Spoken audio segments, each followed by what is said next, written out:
Now I'm going to shift focus and turn to the ownership, control, and sale of SMA. Initially, SMA was a private enterprise owned and operated by Captain Cable. The school was then incorporated in 1890 by an act of the General Assembly of Virginia. William H. Cable was the principal and remained so until his death in 1912.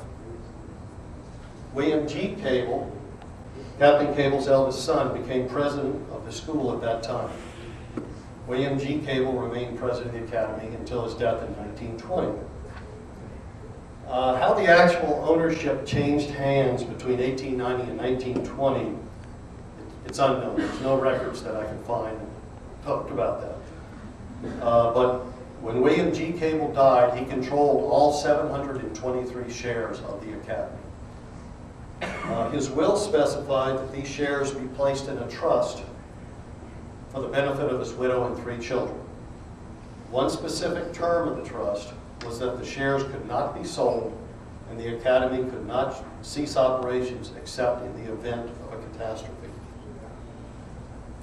The initial trustees of the for it were Eleanor Cable, his widow, Thomas H. Russell, his son-in-law, or his brother-in-law. Thomas H. Russell married one of Captain Cable's daughters. W.C. Rowland, who's in the lower left. Gilpin Wilson in the center, and W.H. Steele lower right. These individuals ran the academy through the 20s and 30s. In the 1930s, the death of William H. Russell and lawsuits brought against W.C. Rowland and Gilpin Wilson by W.G. Cable II changed the makeup of the Board of Trustees such that by 1940, only Eleanor Cable and W.H. Steele were left. The trust remained in effect until the death of Eleanor Cable in 1967.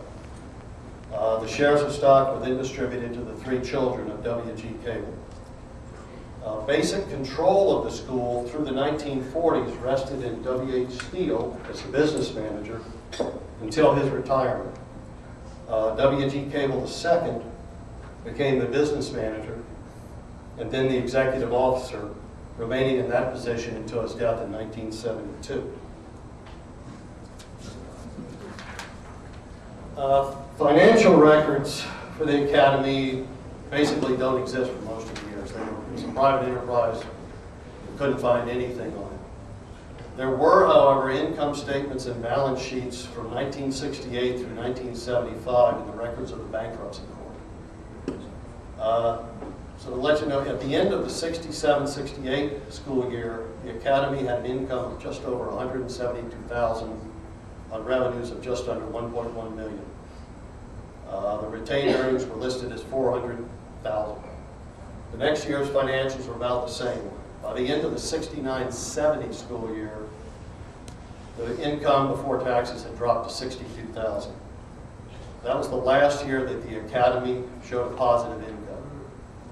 At the end of the 70-71 school year, the academy had lost almost $98,000, followed by a loss of over $138,000 the following year.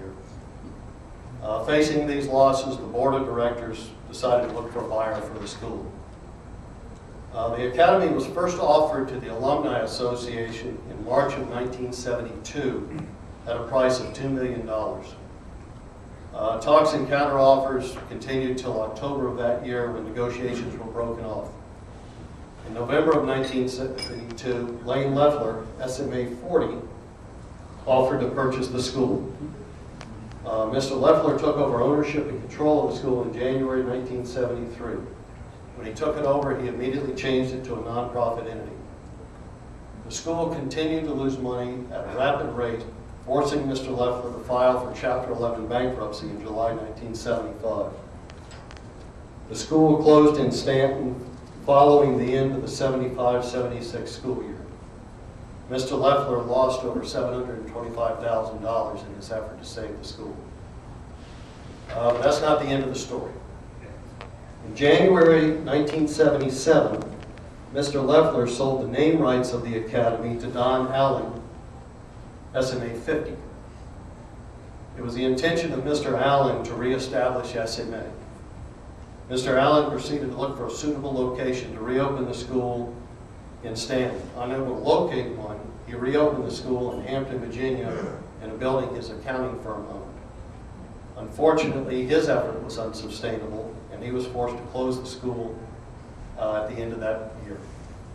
He lost $250,000 in his effort to save the school. In 1984, the Alumni Association acquired the name rights to SMA and began a program of reestablishment. There was a summer program held for 3 years in the late 80s, but the financial momentum for reestablishment was never realized. Reestablishment efforts were abandoned by the Alumni Association in 1998.